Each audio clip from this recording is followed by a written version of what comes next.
Hello, this video is going to cover lesson 4.3 for range in Techsmart. This is warm-up number 2. So let's get a gander of what we are supposed to do in this warm-up, and then we'll code it out. And the instructions here are fairly short. We're going to make a list of names, make a corresponding list of grades, and then print each name on a line with their grade. Sounds simple enough. Let's go over to the code editor and get this written out. So over here at the code editor, I'm going to go ahead and make my two lists. Let's go down. We'll start on line 6. I'll give myself a few spaces here. So I need to make two lists, one of names and one of grades. So we'll go names equals, and remember this is a list, so it's going to have a bracket and not a parentheses. So we'll do an open bracket and we'll say John, Sarah, Mary, and Ophelia. That's a good enough amount of names. So John, Sarah, Mary, and Ophelia are my list. I added a closed bracket so that that's a perfect list. It's not going to get an error. Then we have to do one more list. That's for grades. Grades equals, and you can do letter grades or number grades. I'm going to go ahead and I'll do letter grades this time, kind of like elementary school. So we'll say A, comma, B minus, comma, D for Mary, and A plus for Ophelia. Again, this is in brackets as well because this is a list, and I had to make sure, of course, that everything inside of my list, every string, mini string, has a quote around it. So now I've got two lists, and what's very important, though, is that the number of items in each list is the same, because when we are matching lists, what we're assuming, or we might actually want to make sure before we assume this, is that the data in one list matches the data in another list. You don't want to just have a random list of grades and a random list of names and try to match them up. That wouldn't make any sense. But when you know that the grades match the names, they just happen to be in separate lists, then this is very doable. And very often, you'll encounter information that is exactly like that, where one list and another list have the same number of rows and they pretty much match, but they're in different lists and you just have to put them together. So now all we have to do is do a for I in range loop and get these put together. So let's go ahead and get that knocked out.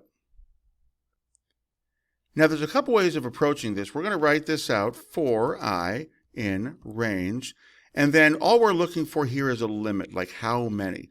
Well, we know there are 4, so let's just go ahead and put a 4 there because we know there's 4, and then a colon, and now we can just hit enter, and that's going to indent us, and we're just going to do the print, and then we have to do names, and then I, and remember I is the index at this iteration of this for loop. It's going to loop one time. The first I is 0, which is the first thing in each list, so it's going to print John. That would be names I would be John, plus, and then we're going to have to do a colon space, so we want to have like John colon, and then, well, actually, it should be space, space, and then another quote, plus, and now we'll do grades I. And remember, again, I is the index location.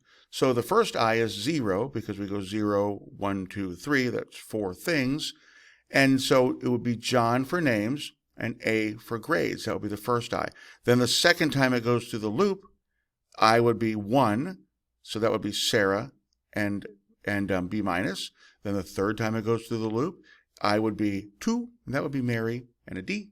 And then the fourth time, the last time it goes through the loop, it would be Ophelia and A plus. So let's run this just to make sure we don't have any errors or anything like that. So I'll click the old run button, and I get John A, Sarah B minus, Mary D, and Ophelia A plus. So that worked perfectly. And that is good. However, there's probably a change that we definitely need to make if we were being serious with our programming, and I'm sure you could probably guess what that is. So let's make that change really quick, then we'll be all done. The rule is whenever you can avoid it, you want to avoid hard coding quantities of things, especially things in a list. Sometimes you will know that there are 3 options, yes, no, maybe.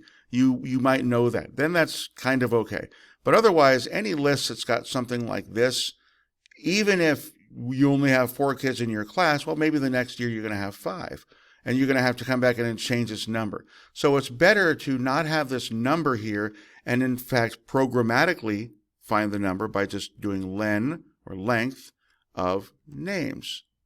So now what we're going to do is do for I in range, the length of the names, whatever that is, which is 4, and then we're going to do the print statement. So this will work just the same. In fact, I don't even need to run the code because I know it'll work. This is the preferred way to do it. Either way technically works, but if you want to do good work and especially have anything that you might actually make changes to, which is like almost everything, then you're going to want to have to do it this way with the length of the names. So if you got yours to work on this warm-up, go ahead and turn it in.